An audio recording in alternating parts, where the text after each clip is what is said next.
Welcome to Process to Profitability, a podcast all about the tools and strategies you need to serve your clients and grow your small business, hosted by me, Samantha Mabe of Lemon and the Sea. Join me as I chat with creative entrepreneurs and small business owners about how they built and grew their businesses and how you can do the same in a way that fits you. Let's get started. As a business owner, it's easy to get overwhelmed thinking that you have to keep doing more and more in order to keep up with everyone you see online. But as a business owner, wife, and mom, I found that constantly adding more isn't effective for me or my business, which is why I'm so excited to have Ashley Gartland back on the show to talk about taking a subtractive approach to business. We talk about why so many of us have the tendency to keep adding more and why the subtractive approach is different. Ashley shares the key areas where you can apply this to your business and what it can make possible for you as a business owner. We also talk about how to know if this is the right approach for you and your business. If you enjoy this episode, be sure to connect with Ashley. All the links will be in the show notes, and give us a rating and a review on Apple Podcasts. Hi, Ashley. Thank you so much for coming back on the podcast. Yeah, thanks so much for having me. It's great to reconnect. So for those who have not heard your previous episode, because it has been quite a while, can you tell us a little bit more about who you are and how you got started in your business? Yeah, so I am a business coach and mentor, and I work with people on a very specific thing in their business. A lot of coaches and mentors help people grow and scale their business, and that's kind of a subset of the work that I do, but my work is really focused on freeing up their time. I work with people who've experienced some success in business. They've, kind of hit all the benchmarks, and now they're asking, how can my business work better for me? Like, I want to keep doing the work, but I need it to work better for me and create some space to prioritize some things that are important to me in my life, whether that's family, health, self-care, whatever it is for them. And so that is what I do today. It has evolved over time. I got my start in my business right out of college and started working, probably talked about this in the previous episode, as a freelance food writer. And I did that for a lot of time. And ironically, the motivation for that business was to have a lot of lifestyle freedom. And so there's definitely a thread between the two businesses. And when I launched my coaching practice, I was really helping people grow businesses that deeply serve their life. And more recently, it's really honed in on the time freedom aspect, and that is the unique skill set that I bring with my clients. I love that. And as we mentioned before we jumped on the show, we have both seen that people, even after things are getting back to normal, really are looking for more freedom in their business. They don't want to go back to hustling as hard, which I think is great and a good place that the business world is moving to. Yeah, I definitely have seen kind of that pendulum swing too. And it's like we subtracted things from our businesses during the pandemic so that we could homeschool our kids, or, whatever it was that we needed to do. Like, we figured out how to run a little bit leaner. And what's interesting is that people aren't finding that they need to add those things back in. They're finding that they want to keep that space for things that are important to them, or just to recoup because, they need a little bit of restorative time after the past couple of years. Yes, we all need that. And I've mentioned in previous episodes that since I became a mom, which has been after the last time we talked, I have really had to cut down on my hours just because of childcare and everything. So making sure that I'm focusing on what is important and taking away the stuff that isn't has been a journey for me. And I think it's a journey for so many people. We're really learning to focus in on those things that light us up, that move our businesses forward, and let go of other things. Yeah. And I love that you brought up the motherhood piece, because that was the constraint that got me really thinking about running a business that served my life. Before I had my daughter, I have two daughters. Before I had my oldest daughter, I did work a lot, like as a freelance food writer. I didn't have any constraints on my time. It was just very easy, and I loved my work, but I also burnt out because I did it so often. And when my daughter came, I was like, well, how can I do this business in like 15 to 20 hours a week during nap times and a little bit of evening work or a little bit of weekend? And it really changed the things I would take on, the things I let go of, what I was no longer available for. And I think that's really helpful for people to hear, like, when you get a constraint, you can build the business to support that. But I also want people to hear that if they don't have a constraint and they just have a desire to work less and do something, like one of my clients just wants to read more. And I think that's a completely worthy reason to build a better business. Yes. I love reading, so I love that reason to have more time. So, why do you think that business owners, especially in this online entrepreneurial space, have the tendency to focus on adding more and more to their businesses? So I've thought a lot about this. I think it's such a good question. I think there's two main factors. One is that in the early stages of our business, there's a lot of experimentation going on. And so we do tend to add more. When I started my freelance food writing business, I wasn't just a freelance food writer. I also wrote about design and I also tested cocktails and I also wrote PR pieces. I was adding more and more to see what works, what fits, and also to build revenue because I just didn't have any. And you're trying to kind of say yes to all the things. What happens is we reach a point where that's no longer sustainable or necessary. And sometimes we stay in kind of that hustle mode, even though we've outgrown that in our business, just because we've conditioned ourselves. So that's one reason. The other reason I think is because growth is sexy and we have, fear of missing out. And we hear these stories of you can build $1 million business. And we hear there's just a lot of noise out there of you can do more and be more and grow more. And there's not as much in the category of the contrary voices of what does enough look like for you and what does success look like for you and why don't we design the business to match that. And so it's very easy to get pulled into that noise and that trajectory, even if it's maybe not aligned for you. It's great if it's aligned for you, run with it. But if it's not and you want something a little bit different, something that's better than big, then you make different choices. I love that. When I started my business 6 years ago, I had no idea what I was doing. And so I was listening to everybody. I tried all different services and online courses and like everything that was possibly out there. And none of it really worked because I couldn't put my whole heart into any of it. And I feel like there was such a hustle culture at the time, and we've seen a little bit of swinging away from that, but it's still very prevalent online. You still see messages that if you're not working all these hours, if you're not up at 4 a.m., if you're not making $1 million in your business, it's because you're not doing enough. Yeah. And my question is, do you want that? None of the clients I work with want $1 million. In fact, most people get on sales calls with me and say, I don't want the $1 million business. I don't want the empire. I want to work 25 hours a week and do really fulfilling work and be the person doing the work. I love my work. They don't want to get out of their business. But they're like, I also need it to work better for me because I have a health condition or because I have a young child or because I want to read in the hammock. And so it's a different objective, but it's not wrong. And I want people to really hear that it's not wrong to want something different, even if it's not mainstream. Yeah, that's so important. And I have found that in my business, when I think about all of these people talking about making $1 million in their business, growing their teams to like double digit people and outsourcing things, I just think but I want to hold on to the piece of my business that I love doing, the design work for me. I don't care about making $1 million. I just want something that's sustainable and profitable and is enough for my family. We don't need to make millions of dollars and have a huge team. So I love that you have found that resonates with other business owners as well, even if it's not something we see very often online. Yeah, it's kind of whispered about, and that's why I'm so vocal about talking about it because I just want people to know that if the mainstream trajectory isn't what they want, it's okay. And there's ways to do differently and choose differently to build a business that matches your definition of success. And that may be the $50,000 a year business. That might be the $250,000 a year business. That might be the team of 2 or the team of 10. Like you'll figure out what it looks like for you, but what you design will always support what's most important to you in your life when you do it that way. So you call this a subtractive approach to business. What exactly does that look like? Yeah. So I cannot take credit for coining this. I was doing a podcast interview or something, and we were talking about how I really help people do less. And it's not do less from like a let's be lazy and kind of like lay around thing. It's like, let's do less so we can focus on what's most important in business and life.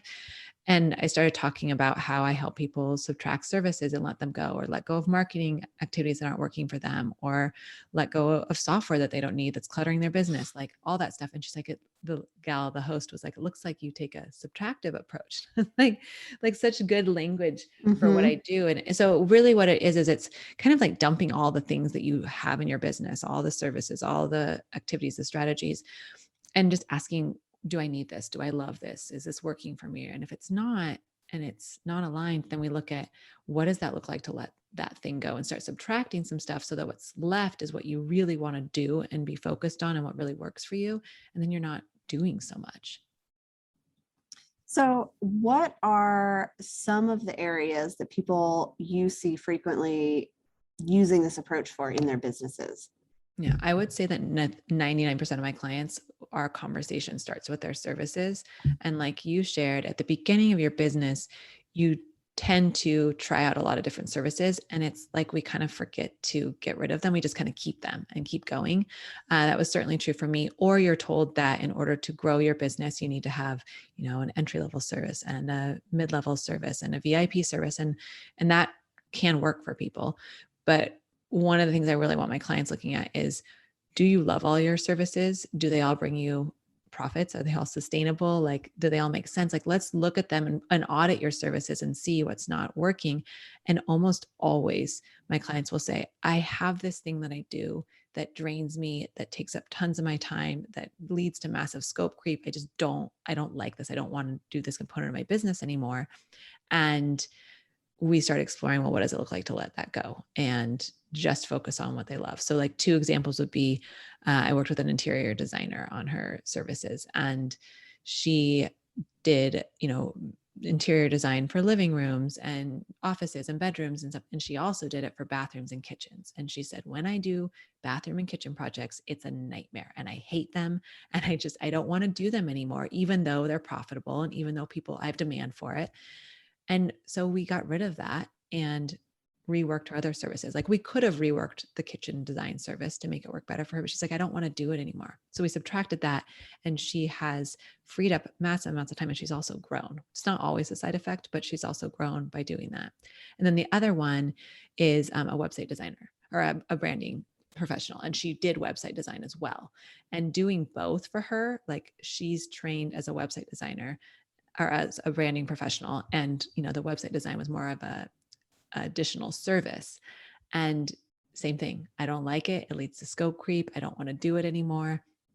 And so I just want to focus on branding. And so we said, okay, what if you just focused on one branding gig per month? And that was all you did. And then we cut this other part off and let you outsource it to other people, refer it out, tell them, take the stuff that you guys have done and go work with someone who specializes in website design that would love to do that work. And it's been amazing for her business this year. She's been able to take breaks from client work. She's been able to create time for her with her little girl. Like it's just been so amazing to watch what's happened from her letting that go. It was scary for both of them, but it was worth it. Yeah, I love that. And so, she let go of her website design. I let go of the branding piece of my business because I didn't feel like it was my strength. It took a lot of time. I didn't love it. And so I have been so much happier just focusing on one thing. And I think for a lot of people, that is the case. There are people who want to do different services, and sometimes just focusing on one thing or a couple of different things works a lot better for people. Yeah. And it doesn't have to be just one thing. It often works really well to just do one thing. But like in the past, I've had multiple different services. I've done a couple of different coaching intensives and then a long-term coaching partnership. So I had 2 different offers and 2 different containers for people, and the work looked different, but they both fit within my schedule and worked with my life and met the needs of my clients and allowed me to, use my skill set in the way I wanted to. What I didn't have was a course and a membership and a group coaching program and a mastermind and all those other things, because I dabbled in some of them and realized it's just not for me. Yeah. So are there other areas other than looking at our services that people find it helpful to take stuff away from? Yeah. I mean, there's so many elements of your business where you can do this, but I think I always use services as an example because almost everyone can relate. And I think marketing is the other example. There are a lot of shoulds in marketing. And I think people just keep layering on more and more and more. If there's a new platform or a new way to use an old platform, it's like, I'm going to do that thing. And they don't always take time to evaluate, is this driving results? So when I see a client who's spending 5 hours a week on, say, their social media strategy, but they get 0 clients from that, and they get all their clients from referrals from past clients, or all their clients from going on podcasts or something like that. I'm like, why are we spending 5 hours of your week on social media we could either do less there, like you could do an hour a week and have it be much more sustainable, or you might just be able to let that thing go and focus on the things that are working for you. And again, that's scary because it's a should, and they think they're supposed to be on all the things and doing all the stuff. But if it's not serving you and it's just taking up your time, then there's really no benefit. Yeah. I think social media, I'm sure, is a huge piece of this, that there's always new stuff coming out. They're always adding new stuff. Instagram wants videos now instead of photos, and we feel like we have to be doing everything. And I think it's really helpful to realize you can let go of stuff, especially if you've tried it out and it's not actually benefiting your business. Or you can try it out in a different capacity. Like you and I both know, podcasting takes a lot of time and energy. And so somebody might have gone into it and said, I'm going to do a podcast that releases every week for like the rest of my life, for the duration of my business. And then they might get into it and go, you know what? I like the podcast. It serves my business, but what it looks like to subtract here might be doing seasons or going to an every other week approach. There are things that you can do. And I always treat them as experiments too. Like try it out, see, like if you get great results from doing a weekly podcast, but you need to make it a little bit less time intensive, try every other week and see how that changing that one factor plays with your results. And if it doesn't impact them negatively, then you're good to go. Yes. Longtime listeners will know that I took a very long hiatus in like all of 2020 from my podcast and then went to seasons, which has been so much better for the way that I can do my business right now. Yeah. And you may change your mind down the road, but that's what I think. There's so much choice and discernment with letting things go too, is that it's not permanent. You can always, if add a service back in, if you want to, most people don't, you can always add a marketing activity back in. I think sometimes the permanent feeling of letting something go prevents people from giving it a try. So what does taking a subtractive approach like this, taking things away that aren't serving you, what does that make possible for people in their businesses? So I think in the business, it makes a lot more focus possible. When you are doing lots of marketing activities or delivering lots of services or creating lots of content, like it kind of dilutes your efforts across many, many things. And when you do less, you're able to focus on the most important things and do those really, really well. So I think in the business, that's really the biggest benefit to this. I was talking with a client today. She also says it just feels better, which might be kind of a metric that's hard to measure. But she's like, when I go to bed at night, I feel good about the work I'm doing. I feel excited about it. I feel fulfilled by it. I no longer feel like I'm kind of being a generalist and trying to do too many things. So those are huge benefits in the business. I think the other natural side effect of this is when you do less in your business, you have more space for your life. And so if you are really into personal development, or you have children you want to spend a lot of time with, or you love travel, like designing your business to support those goals and taking a subtractive approach makes those a reality really quickly.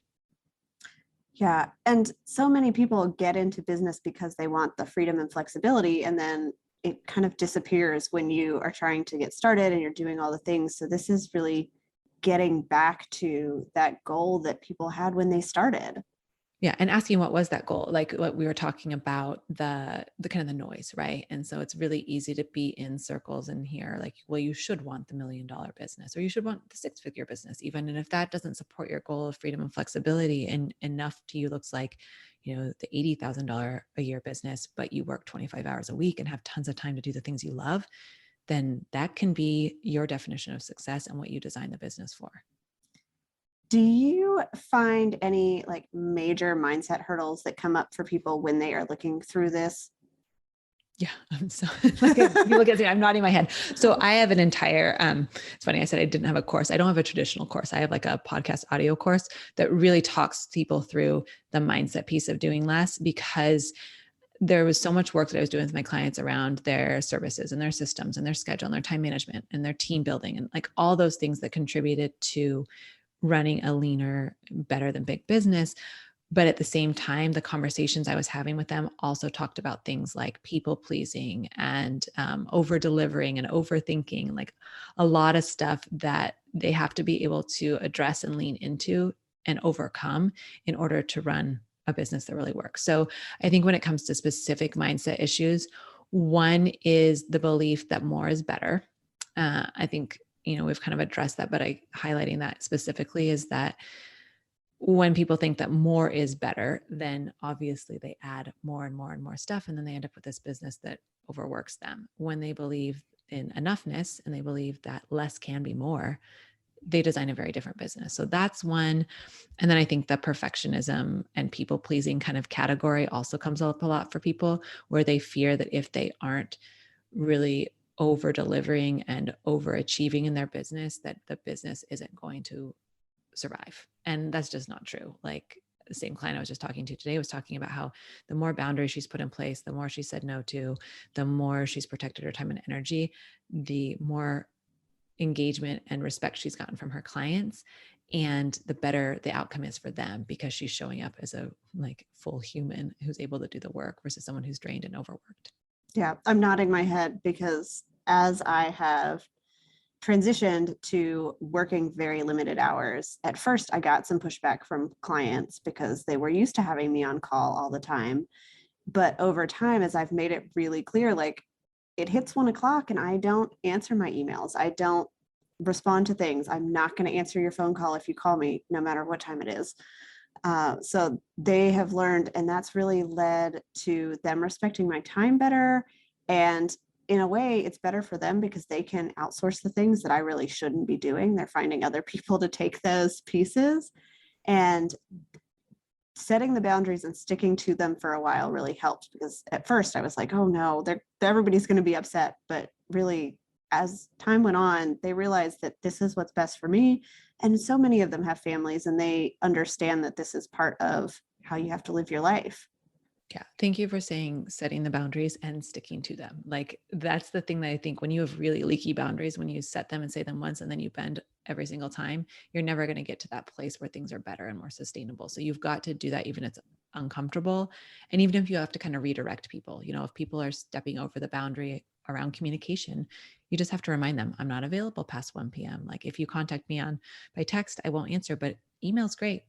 Find me there. Like there's lots of opportunities to check the boundaries. And in that audio course, that's definitely one of the lessons too, is not just set boundaries, but stick with them, and also honor the boundaries that you set with yourself, which is another big piece, because the boundaries you set with yourself around what you're going to do and not do and how fast you're going to move through things in your business are also important to pay attention to. Yeah. So we're recording right after Thanksgiving in the US, and in years past, I would have been spending as many of those hours as I could have working on my business, but I actually took off like the entire time, Wednesday through Sunday. I looked at my email just to delete all the sales emails that came in, but I didn't respond to clients. I told them ahead of time I wasn't working, and I sat down on Sunday and I was like, it was so nice to not feel like I had to jump on the computer every couple of hours to do something. Yeah. And looking at like, what would be the trade-off if you had, right? Like if you had what compromises, if you were like, I'll be available to answer emails during all that time, you probably would have sacrificed a lot of time with your family and just like that leisure and downtime for you. So it's important for people to do that and see what it creates for them. Yeah. Okay. So if somebody is thinking they might want to try this out in their business, how do they know if this is the right approach for them? So I would say, number one, if you're really new in business and still in that experimental stage, you may not be here yet, but you can start thinking about it. You can always think about, how can I design a business that serves my life? But if you're beyond that, if you've, reached some traditional success markers and you're feeling like, the thing I value right now is not necessarily more money, but I want more time, then this is a really great approach to lean into, or more focus, or, more space, even if it's just brain space. So signs that I like see a lot are people are overwhelmed, is the words they'd use. They are overworked. They say they're working too many hours. They're doing too many things. They're trying to keep too many plates spinning. But the biggest piece is that they recognize it's compromising something that's important to them. So I know if I work too many hours, and I know exactly what that looks like for me, I know I'm missing out on time with my family. And I know that I'm probably not getting enough sleep. I will never compromise my runs and my yoga classes. I love it, but I will compromise my sleep. And so that's my health too. And I have to pay attention to that. And so, my clients might say they're not getting enough sleep. One of my clients said, I no longer eat dinner with my husband. Like I don't have time for that. I've got to answer emails. And so our whole goal was like, let's get you done at 5 o'clock so you can have a dinner with your husband. So noticing what you're giving up, noticing those compromises. And if you're not okay with it, really great time to start subtracting stuff. I love that. And something as simple as I want to have dinner with my husband every night is something that we might overlook or just think, oh, well, that'll happen eventually. I'll build a team, I'll grow, it'll happen. Instead of thinking, you know what, I've got to change things now so that I can enjoy this while it's in front of me. Mm-hmm. And that's the piece that for me, and I think maybe where motherhood really was a great motivator, is you can't get that time back. And I know you know this too. Like, I think sometimes when we're dealing with other adults in our life, or our own health or something, we can very easily tell ourselves that story of, oh, I'll get this time back, even though we know like the relationship might erode, that your health might erode. But when you're dealing with something that's fleeting, like your kid's childhood, it's a little bit easier to be like, nope, I'm going to put the boundaries up and create the time now. Yeah, they change so quickly. It's easier to notice that it's rushing past you. Yeah. But again, if you aren't a mother or a father, like, and you have something else like your health that you want to take care of, mental or physical health, a relationship that's important to you, any of those things are valid too. Do you have any really quick advice on making this transition, especially if you're letting go of a service? Yeah. One thing at a time. So I think that when you start the process of letting go, it's kind of like when you clean out your closet, you kind of get going if you're an organizer like me, and it's like, it's really exciting. And you just start taking stuff out and without as much thought. It's easy to do that in our business too, and kind of get ahead of ourselves. I like to focus on one thing at a time with my clients, and even design my service to have a lot of space in between our meetings so that they have time to implement without trying to do too many things.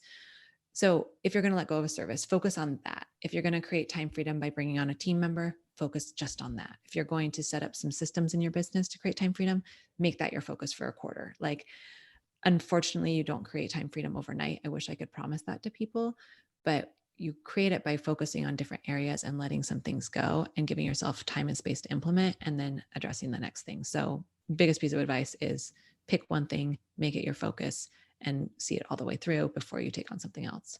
I love that. And we talk about that so much on the show, is just you have to give things time in order to see if they're really working for you. And you can't do that in just a week. You can't, spend a week on a social media platform and know if it's actually going to give you results. Just like it's not going to take just a week to transition away from a service or to hire and train a new team member. No, more realistically, it's interesting. While we're talking right now, I'm in the process of changing over my services for the new year. And it's been really interesting. It's been a long time since I've gone through the process myself. I'm like, oh, there are so many elements I've forgotten. I've seen my clients do it, but I've forgotten what it's like to personally live it. And, you've got to change your messaging in a couple of places. Potentially you need new service PDFs. You need to update your contracts. You need to change your website. Like, there's a lot of moving pieces. And so to just say it's going to happen overnight is unrealistic, especially if you're still maintaining your existing business and services, or, running your business. Like, you've got to give yourself some time to make that adjustment. So I'd say give it a few months. And, if that's an overestimate, you'll be in a good place. And I love that you mentioned at the end there that this doesn't always have to look like getting rid of things. It can also look like hiring a team member or setting up some automations.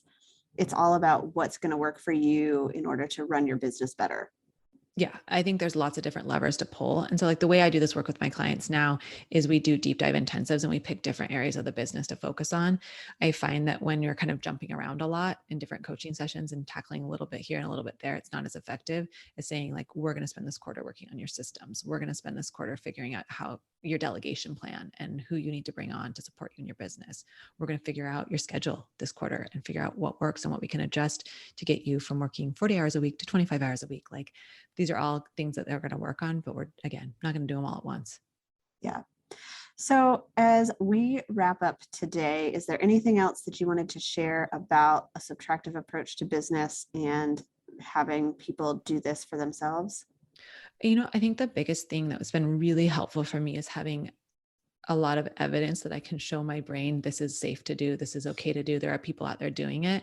And so one of the things that I've made as part of my mission is to bring those people on my podcast and share their stories, because everyone's gone about it in a different way.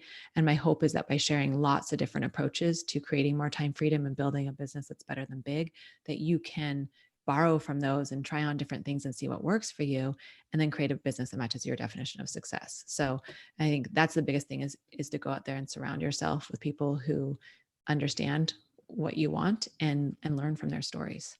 Yes. It's so valuable when you're following and connecting with people who are aligned with the things that you want, instead of following the people who are pushing things that, to have $1 million business if that's not what you want for yourself. Yeah. Or have, all the vanity metrics. You could have, millions of followers on Instagram, but if that's not the right thing for your business, then following that person isn't going to serve you. And it's probably never going to resonate with you. It's just going to lead to a lot of tension and frustration. So I think find the voices that are a good fit for you and listen to the stories from other business owners who are doing differently in their business and practicing enoughness and really building a business that serves their life. And then again, try on some of their tactics and adjust them, because they aren't going to be exactly what you need. You want to personalize them, and you'll get there for sure. So we always wrap up with the question, if you could recommend one thing to a friend, it can be life or business related, what would that be?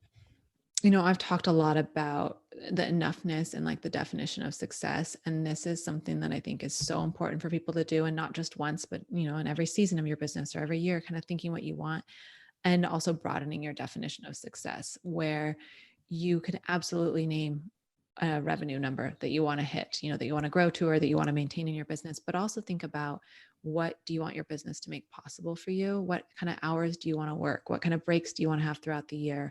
What kind of projects do you want to be working on and have time and space for? Sit down, journal on that, write it out, think about it, talk about it with a business bestie or whatever works for you to process it, but get clear on that, because then decisions are so much easier. I love that. And I think that's definitely true, is that we all need to take the time and space to process through these things and to revisit them over time, because things do change so much. Yeah. And we can very easily be on a growth trajectory. Like this last year, my business, I had a sticky note on my computer the whole year that said, make the same, less work, more ease, more free time. And that was my focus this year, which is very aligned for my business. But I'd been growing for the past couple of years. And I finally said, this isn't a year that I want to grow. And that may be a little contrary, but I'm more interested in freeing up time for some of the things that I wanted to do, like working on our home remodel and spending the summer with my kids. Yeah. And I love that, you decided that this was a year you didn't need to grow, that if you don't have to do things just because everybody else is. Yeah. All right. So where can people find and connect with you online if they want to learn more or they want to chat about this? Yeah. So my website is just ashleygartland.com. That's a great place to go and just kind of check out the work I do and, what it's about and services I can offer if you're interested in working together with someone on this. Then the other place I would go is the Better Than Big podcast. And that's where I interview people who've built the, business that matches their definition of success and that provides them with time freedom. And I ask, how did you do it? And we explore lots of different things with those guests. And that's a place where you can go to get permission to do differently and get ideas of how to do it. And you also have a resource to help people with time freedom. Yeah. So one of the things, again and again, I hear from my clients is that the work that we do on their schedule is really eye-opening and permission giving. And so I put that work that I do with them into a short free training with a accompanying workbook that can help you figure out how to take a life first approach to your schedule that will help you see how many hours you actually want to work if you're prioritizing all the other things in your life that are important to you. And then from there, you can design the business to work in those hours. So it's kind of a backwards approach to scheduling. And I've had clients come back and say they do it, every quarter, every year, and it just continued to pay it forward for them and really help them build that great business. Awesome. We will link to the podcast and that resource as well as your website in the show notes so people can connect with you and learn more. And I'm excited that so many people, I think, are really starting to look at business differently. And I know that this will be beneficial to get some insight into a different way of doing business and some permission to set things up in the way that works for them. Yeah, I hope so. All right. Thank you so much for coming on the show today. Yeah, thanks for having me.